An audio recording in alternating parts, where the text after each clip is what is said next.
Well, students, good evening. CBSE 12th standard mathematics, इसके लिए हमने इससे पहले लेसन पढ़ा था मैट्राइसिस। ये लेसन अपना क्लोज हो चुका है, ठीक है। अब हम उसी को फॉलो करते हुए नेक्स्ट चैप्टर शुरू कर रहे हैं, डिटर्मिनेंट। ओके, नेक्स्ट हम शुरू कर रहे हैं अभी डिटर्मिनेंट। तो डिटर्मिनेंट और मैट्राइसिस में आपको बहुत सारी सिमिलैरिटीज़ मिलेंगी। ओके, ठीक है। और आपने अगर मैट्राइसिस का स्टडी किया है तो डिटर्मिनेंट को समझना बहुत ही आसान है। ओके, तो सबसे पहले हम शुरू कर रहे हैं इसका definition. To every square matrix, ठीक है। यानी इससे तो आपको ये समझ जाना है कि ये जो डिटर्मिनेंट है, ठीक है, ये सिर्फ और सिर्फ हम किसके लिए अप्लाई कर सकते हैं, किसका हम फाइंड आउट कर सकते हैं, स्क्वायर मैट्रिक्स का, ठीक है। To every square matrix A equals to Aij of order n। यानी अगर कोई स्क्वायर मैट्रिक्स है जिसका ऑर्डर है n ऑर्डर वाला स्क्वायर मैट्रिक्स है, we can associate a number real or complex called determinant of the square matrix। यानी उसका कहने का मतलब ये है कि अगर कोई आपको n ऑर्डर वाला स्क्वायर मैट्रिक्स दिया है तो उस स्क्वायर मैट्रिक्स को हम एज अ नंबर रिप्रेजेंट कर सकते हैं, और उसी नंबर को हम उस मैट्रिक्स का क्या कहेंगे भाई, डिटर्मिनेंट कहेंगे, ठीक है। ओके, तो भाई ये क्या डेफिनेशन, इसका क्या मतलब हो गया कि ये हम किसी मैट्रिक्स को एज अ नंबर एसोसिएट करेंगे और उसी नंबर को उस स्क्वायर मैट्रिक्स का क्या कहेंगे, डिटर्मिनेंट कहेंगे। ये हमें कैसे समझ में आएगा? तो भाई मान लो आपने कोई स्क्वायर मैट्रिक्स कंसीडर किया। ओके, मैंने एक स्क्वायर मैट्रिक्स लिया, ठीक है। तो ये स्क्वायर मैट्रिक्स ले रहा हूँ मैं, ठीक है, क्लियर है भाई। तो ये मैंने एक स्क्वायर मैट्रिक्स लिया, ठीक है। अच्छा, आप बताएंगे कि मुझे ये स्क्वायर मैट्रिक्स जो है इसका ऑर्डर क्या है भाई, 2×2 है। ओके, क्लियर है, क्योंकि इस स्क्वायर मैट्रिक्स में नंबर ऑफ रोज कितने हैं, 2, एंड नंबर ऑफ कॉलम्स कितने हैं, 2 है। ओके, क्लियर है। नंबर ऑफ रोज आपको कितने मिलेंगे, 2 मिलेंगे, नंबर ऑफ कॉलम्स 2 मिलेंगे। इसीलिए इस A को हम क्या कहेंगे भाई, इस A को हम क्या कहेंगे, स्क्वायर मैट्रिक्स कहेंगे। ओके स्टूडेंट, क्लियर है। तो ये क्या है, स्क्वायर मैट्रिक्स है। ओके, अच्छा, ये जो स्क्वायर मैट्रिक्स है, मैंने आपको पहले क्या कहा था, by the definition of determinant हम सिर्फ और सिर्फ स्क्वायर मैट्रिक्स को ही एज अ नंबर रिप्रेजेंट कर सकते हैं। तो मैंने ये स्क्वायर मैट्रिक्स A कंसीडर किया जिसका, ठीक है, ऑर्डर है 2×2। अब मैं क्या कर रहा हूँ, ये जो स्क्वायर मैट्रिक्स A है इसको मैंने, ठीक है, इस प्रकार से मैंने इसको रिप्रेजेंट किया, साइन ऑफ मॉड्यूलस के बीच में रखा, ठीक है। यानी अगर मैंने A को, ठीक है, साइन ऑफ मॉड्यूलस के, ठीक है, बीच में रखा, दैट मीन्स मैट्रिक्स A को मैंने साइन ऑफ मॉड्यूलस अप्लाई कर दिया भाई। तो ऑब्वियसली अगर मैं लेफ्ट हैंड साइड को साइन ऑफ मॉड्यूलस लगाऊंगा तो राइट हैंड साइड को भी मुझे लगाना पड़ेगा। तो भाई मैंने राइट हैंड साइड को भी, ठीक है, यहाँ पर साइन ऑफ मॉड्यूलस सफिक्स कर दिया, यानी अप्लाई कर दिया। ओके स्टूडेंट्स, ठीक है। अच्छा, अब आपने 10th स्टैंडर्ड में तो पढ़ा ही होगा, स्टेट लेवल पर तो ये है, ठीक है। अब मैं ये जो साइन ऑफ मॉड्यूलस मैंने यहाँ पर अप्लाई किया, मैं इसको कैलकुलेट कर सकता हूँ, ठीक है। तो मैं इसको कैलकुलेट कैसे करूँगा भाई, है ना, मैं इसे कैलकुलेट कैसे करूँगा, तो यहाँ पर आपको करना पड़ेगा क्रॉस मल्टीप्लाई। ओके, ठीक है। तो पहले तो हम 1 और 5 का मल्टीप्लिकेशन करेंगे, तो यहाँ पर मल्टीप्लाई होगा 1 मल्टीप्लाइड बाय 5, मिडल में साइन आपको यूज़ करना है माइनस का। ओके, और फिर आप मल्टीप्लाई करेंगे 2 मल्टीप्लाइड बाई 3। कैसे मल्टीप्लाई करेंगे? 2 मल्टीप्लाइड बाई 3। Okay, clear. तो आप मुझे बताएंगे 1 मल्टीप्लाइड बाई 5 दैट इज 5, ठीक है। 2 मल्टीप्लाइड बाई 3 दैट इज 6, और आपको फाइनली भाई यहाँ पर आंसर क्या मिलेगा? -1। तो ये जो मैट्रिक्स ए था, ठीक है, इस मैट्रिक्स ए को हमने एज अ नंबर रिप्रेजेंट किया, यानी ये जो -1 है ये क्या है? ये एक क्या है? नंबर है, ठीक है। ये नंबर कौन सा हो सकता है? ये एक रियल भी हो सकता है, और ये क्या हो सकता है? कॉम्प्लेक्स नंबर भी हो सकता है, ठीक है। तो ये जो -1 आपको मिला, इसी -1 को हम इस स्क्वायर मैट्रिक्स का क्या कहेंगे? क्या कहेंगे भाई? डिटर्मिनेंट। इस नंबर को ही कहा जाता है डिटर्मिनेंट। ओके, क्लियर है स्टूडेंट्स? ठीक है,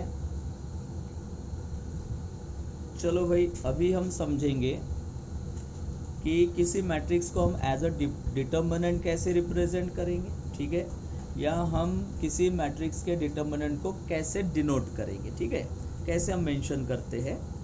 जैसे हमने ए मैट्रिक्स लिया, ठीक है, और इस ए मैट्रिक्स के एलिमेंट्स मैंने लिए 2 4 5 6। ओके, क्लियर है? ठीक है, और मुझे इस मैट्रिक्स को एज अ डिटर्मिनेंट रिप्रेजेंट करना है, तो मैं एक तो इसको ऐसा लिख सकता हूँ भाई, डिटर्मिनेंट ऑफ ए। ओके, मैं इस मैट्रिक्स के डिटर्मिनेंट को ऐसा लिख सकता हूँ DET, डिटर्मिनेंट ऑफ ए। नहीं तो भाई इसको हम ऐसा भी रिप्रेजेंट कर सकते हैं, डिटर्मिनेंट ऑफ ए। क्लियर है? समझ में आ रहा है? डिटर्मिनेंट ऑफ ए, ठीक है। और किसी भी मैट्रिक्स का अगर आपको दैट मीन्स किसी भी स्क्वायर मैट्रिक्स का अगर आपको डिटर्मिनेंट फाइंड आउट करना है, तो आप इस प्रकार से उसको रिप्रेजेंट कर सकते हो 2 4 5 6। ओके, ऐसे हम रिप्रेजेंट कर सकते हैं। ओके स्टूडेंट्स, कोई भी फॉर एग्जांपल अगर आपको मैट्रिक्स बी दिया है ना, तो मैट्रिक्स बी का डिटर्मिनेंट, ठीक है, डिटर्मिनेंट ऑफ बी। नहीं तो आप उसको कैसा लिखोगे? Determinant of matrix B. Okay, clear है? अच्छा, अगर मान लो आपको जेड मैट्रिक्स आपने कंसीडर किया, तो इस जेड मैट्रिक्स का, ठीक है, डिटर्मिनेंट हम कैसे रिप्रेजेंट करेंगे भाई? इसका नोटिफिकेशन कैसे होगा देख लो। तो इसका नोटिफिकेशन होगा, ठीक है, determinant of Z matrix Z. नहीं तो हम इसको डिटर्मिनेंट ऑफ जेड ऐसा रिप्रेजेंट करेंगे, ठीक है।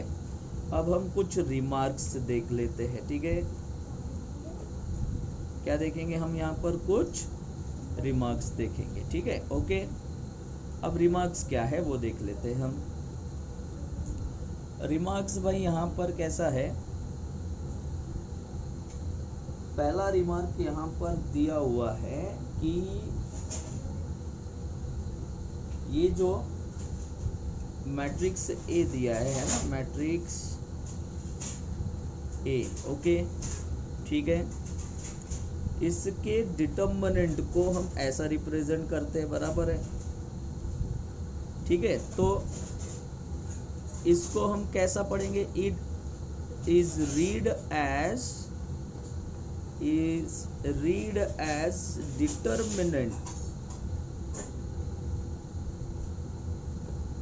Determinant of A. ओके, ऐसा हम रीड करेंगे, डिटर्मिनेंट ऑफ मैट्रिक्स ए, ठीक है, not mod of A. Mod of A यानी ये जो आपको साइन दिख रहा है भाई, ये मॉड्यूलस का साइन है, साइन ऑफ मॉड्यूलस तो है, ये तो आपको पता है, लेकिन ये जो साइन ऑफ मॉड्यूलस है, इसको हम as a determinant of matrix A read करेंगे, नॉट मॉड ऑफ ए। पहला रिमार्क, ठीक है। सेकेंड रिमार्क ऐसा है भाई कि, ठीक है, only square matrices, only square matrices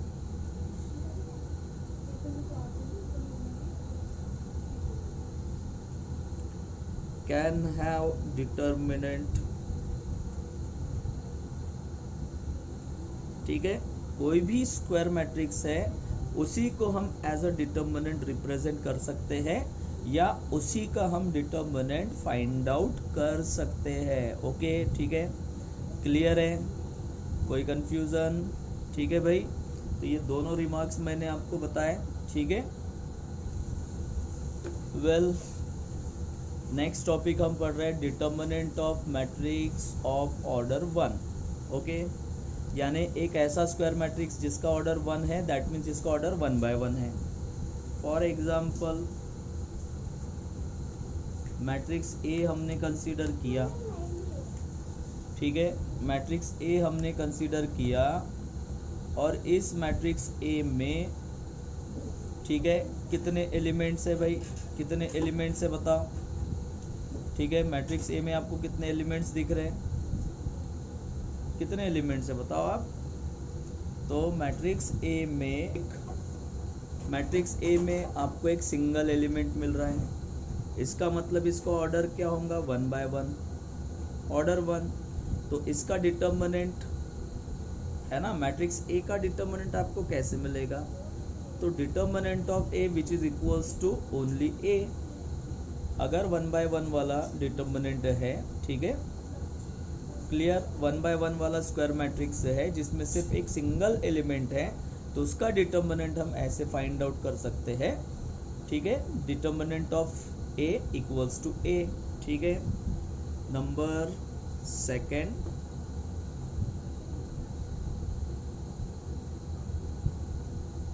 determinant of a matrix of order, ठीक है, ऑर्डर 2। ओके, अच्छा, अब हम पढ़ेंगे कि भाई डिटर्मिनेंट ऑफ मैट्रिक्स ऑर्डर 2 कैसे फाइंड आउट करेंगे।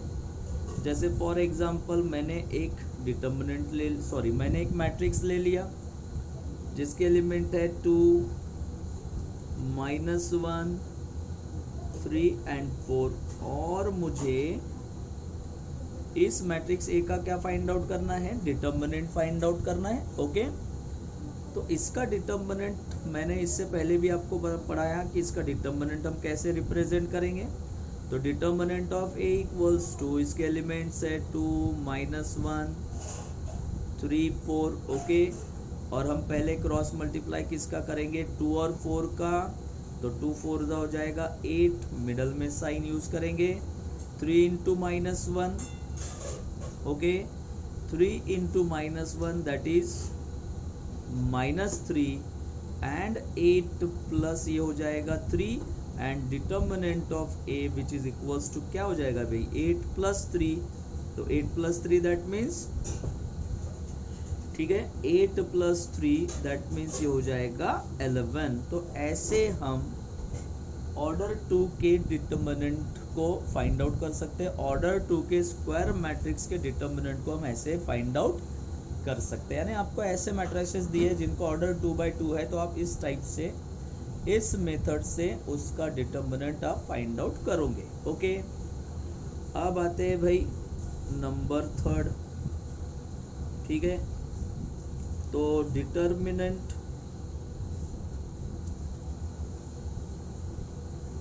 ऑफ, ठीक है, order of a matrix of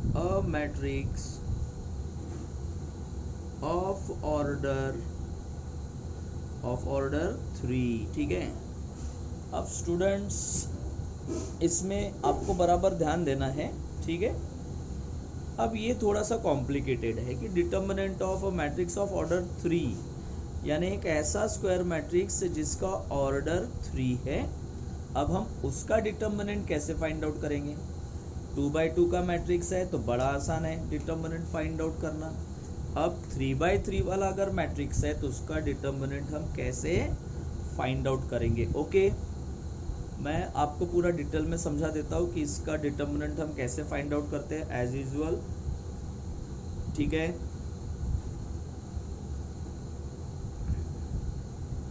तो ये हमने मैट्रिक्स ए कंसीडर किया 3x3, दैट मीन्स इसका पहला एलिमेंट ये रहेगा, सेकेंड एलिमेंट आएगा first row second column, third element आएगा first row third column, second row first column, second row second column, second row third column, फिर third row first column, third row second column and third row third column. Okay, clear? ठीक है, तो हमने भाई ए जो है ना, इस मैट्रिक्स को हमने कंसीडर कर लिया और मैट्रिक्स ए जो है इसके एलिमेंट्स हमने ऐसे ले लिए। आपको पता है कि एलिमेंट्स को हम किसी भी स्मॉल लेटर से रिप्रेजेंट कर सकते हैं। ठीक है, अब मैं इसका ठीक है डिटर्मिनेंट फाइंड आउट करूंगा। तो पहले तो आप कुछ चीज़ें समझ लीजिए। ठीक है, इस ठीक है मैट्रिक्स में ये R1 हो गया भाई, ये R2 हो गया, ये क्या हो जाएगा R3 हो जाएगा, R1 R2 R3। ओके, अच्छा ये बताएंगे आप, ये क्या है C1 हो गया, ये क्या है C2 हो गया, ये हो जाएगा हमारे लिए क्या हो जाएगा C3 हो जाएगा। यानी ये first row second row third row, first column second column third column. Okay, तो अगर आपको 3x3 ऑर्डर वाला कोई मैट्रिक्स दिया है तो उसका डिटर्मिनेंट फाइंड आउट करते समय आप किसी भी रो या किसी भी कॉलम का यूज कर सकते हैं। ठीक है, क्लियर है? फिर से समझा रहा हूँ मैं क्या बोलने जा रहा हूँ, बराबर आप ध्यान देंगे।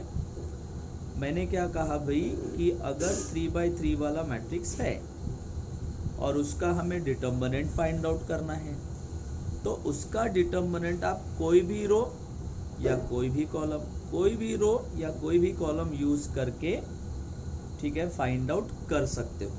ठीक है, लेकिन अब हम यहाँ पर एक रेगुलर मेथड समझेंगे। ठीक है, क्लियर है? हम यहाँ पर फर्स्ट रो का यूज करेंगे, यानी अलोंग विथ फर्स्ट रो, यानी हम यहाँ पर फर्स्ट रो का यूज करेंगे और इस मैट्रिक्स का डिटर्मिनेंट हम कैलकुलेट करेंगे। Okay, clear? अब करते हैं कैलकुलेट। तो पहले तो मुझे मैट्रिक्स ए को एज अ डिटर्मिनेंट रिप्रेजेंट करना पड़ेगा ना, तो मैंने मैट्रिक्स ए को ठीक है ऐसा एज अ डिटर्मिनेंट रिप्रेजेंट किया। अच्छा, अगर आपने लेफ्ट हैंड साइड को एज अ डिटर्मिनेंट रिप्रेजेंट किया, साइन ऑफ मॉड्यूलस लगाया तो यहाँ पर भी लगाना पड़ेगा। ठीक है, first row first column, first row second column, first row third column, यह आएगा second row first column, second row second column, second row third column, फिर यहाँ पर आएगा third row first column, third row second column and third row third column. Okay, तो हमने इसको as a determinant represent कर लिया। अब हम फर्स्ट रो का यूज करेंगे, बराबर ध्यान देंगे। ठीक है, क्लियर? करना क्या है आपको, यहाँ पर मैं फिक्स्ड बता रहा हूँ, फॉर्मूला बता रहा हूँ इसका। ठीक है, ठीक है, तो हम फर्स्ट रो में का पहला एलिमेंट लेंगे। ओके, लेकिन उससे भी पहले आपको यहाँ पर -1 कंसीडर करना है, -1। ओके, और यहाँ पर फर्स्ट एलिमेंट जो है, हम फर्स्ट रो का यूज कर रहे हैं भाई, तो फर्स्ट एलिमेंट है। ठीक है, फर्स्ट रो फर्स्ट कॉलम, तो यहाँ पर फर्स्ट एलिमेंट है, फर्स्ट रो फर्स्ट कॉलम, तो दोनों का प्लस कर दो। तो यहाँ पर फर्स्ट रो फर्स्ट कॉलम वाला एलिमेंट है फर्स्ट रो में, तो यहाँ पर हम करेंगे 1 + 1। ओके, ठीक है, फिर यहाँ पर हम लिखेंगे पहला एलिमेंट, ठीक है, फर्स्ट एलिमेंट, और फिर आपको एक छोटा सा डिटर्मिनेंट बनाना है। अगर आपने ये फर्स्ट एलिमेंट लिया तो इसके रो वाले एलिमेंट भूल जाओ और इसके कॉलम वाले एलिमेंट भूल जाओ। समझ में आ रहा है क्या भाई? इसके रो वाले एलिमेंट भूल जाना है, ठीक है, आपको ये एलिमेंट कंसीडर नहीं करने हैं। इसके कॉलम वाले एलिमेंट आपको कंसीडर नहीं करने हैं। तो बचा क्या बताऊं? क्या बचा हुआ है बताओ? ठीक है, तो एलिमेंट्स बच जाते हैं सेकेंड रो सेकेंड कॉलम वाला element, second row third column, third row second column, ठीक है, और यहाँ पर आएगा third row third column. Clear है भाई? ठीक है, तो ये पहले एलिमेंट के लिए है। अब यहाँ पर अगेन हम आते हैं, प्लस का साइन लगाओ, प्लस का साइन मस्ट है। फिर से आएंगे -1, सेकेंड एलिमेंट देखो, सेकेंड एलिमेंट देखो, फर्स्ट रो सेकेंड कॉलम है, तो यहाँ पर आप लिखोगे इसके पावर में 1 + 2। ओके, अच्छा, सेकेंड एलिमेंट क्या है? फर्स्ट रो सेकेंड कॉलम है और फिर से एक छोटा सा डिटर्मिनेंट बनेगा, ठीक है। तो अब बताओ, इसके रो वाले एलिमेंट तो आप लोगे नहीं, है ना? इसके रो वाले एलिमेंट आप लेंगे क्या? नहीं। अच्छा, इसके कॉलम वाले एलिमेंट आप लेंगे क्या भाई? नहीं, ठीक है। तो एक तो रो वाले एलिमेंट भूल जाओ, कॉलम वाले एलिमेंट भी भूल जाओ, तो क्या बचा? तो एलिमेंट बचेंगे सेकेंड रो फर्स्ट कॉलम, ठीक है, सेकेंड रो थर्ड कॉलम, फिर यहाँ पर आएगा third row first column and third row third column. Okay, clear है? अगेन यहाँ प्लस करेंगे हम, अगेन आपको यहाँ पर प्लस कर देना है, ठीक है, ओके। और फिर से आएगा -1, थर्ड एलिमेंट बताओ भी, first row third column, first row third column, तो यहाँ पर 1 प्लस आपको क्या कर देना है भाई? 1 + 3 करेंगे आप, थर्ड एलिमेंट लिखेंगे फर्स्ट रो थर्ड कॉलम, ठीक है। और यहाँ पर अगेन एक छोटा सा डिटर्मिनेंट बनेगा, इसके रो वाले एलिमेंट भूल जाओ, इसके कॉलम वाले एलिमेंट भूल जाओ, कॉलम वाले एलिमेंट भूल जाओ, रो वाले एलिमेंट भूल जाओ, ठीक है। तो ये मिलेगा आपको second row first column, second row second column, third row first column and third row second column. Okay, और फिर भाई इसको आपको सिंप्लीफाई करते जाना है। तो अब हम इसको सिंप्लीफाई कर लेते हैं। ओके, -1 का पावर जो है 1 + 1 2 हो जाएगा, तो -1 का पावर 2, तो आंसर पॉजिटिव आएगा, प्लस में आएगा। इसीलिए फर्स्ट रो फर्स्ट कॉलम का एलिमेंट एज इट इज, इन दोनों का मल्टीप्लाई करेंगे। ये तो 2/2 वाला डिटर्मिनेंट है, तो second row second column, third row third column minus, अब इन दोनों का मल्टीप्लाई करेंगे। Okay, second row third column और third row second column. Clear है? अच्छा, फिर यहाँ पर पॉजिटिव साइन है, बट यहाँ देख लो, -1 का पावर क्या बनने वाला है? 1 + 2 3 बनने वाला है भाई। 1 + 2 3 बनेगा, इसका मतलब -1 का क्यूब हो गया। तो -1 का क्यूब किस में मिलेगा? माइनस में मिलेगा, -1 मिलेगा, और 1 यहाँ नहीं लिखेंगे हम। तो ये second row first row second column वाला element as it is, again आप यहाँ मल्टीप्लाई करोगे, तो आएगा second row first column, third row third column वाला एलिमेंट, और माइनस होगा भाई, ठीक है, सेकेंड रो थर्ड कॉलम वाला element and third row first column वाला एलिमेंट। और यहाँ पर इसका भी सिंप्लीफिकेशन कर लो, तो -1 का पावर 1 + 3 4 हो जाएगा, -1 का पावर 1 + 3 क्या हो जाएगा? 4, तो पॉजिटिव आंसर आएगा, ठीक है। और यहाँ आएगा फर्स्ट रो थर्ड कॉलम, ठीक है, first row third column. Clear है? और कैलकुलेशन में आपको मिलेगा, ठीक है, कैलकुलेशन में इसका डिटर्मिनेंट को कैलकुलेट करो, second row first column, third row second column, second row second column, third row first column. Okay, clear है स्टूडेंट्स? तो इस प्रकार से हम 3/3 वाला डिटर्मिनेंट क्या करते हैं, सॉल्व करते हैं, सिंप्लीफाई करते हैं। तो ये थोड़ा सा आप लोगों के लिए कॉम्प्लिकेटेड है। कॉम्प्लिकेटेड इसलिए है भाई क्योंकि ये मैंने स्टैंडर्ड फॉर्म एलिमेंट्स को लेकर, ठीक है, एलिमेंट्स को as a small letters use करते हुए मैंने सिंप्लीफाई करके बताया। इसके जब हम एग्जाम्पल्स देखेंगे तो बहुत ही ईजी है, ये बहुत ही आसान है। ओके, क्लियर है? बहुत इजीली आप 3/3 के डिटर्मिनेंट को सॉल्व कर सकते हो, ठीक है, वो मैं आपको पढ़ाऊंगा, ठीक है, क्लियर?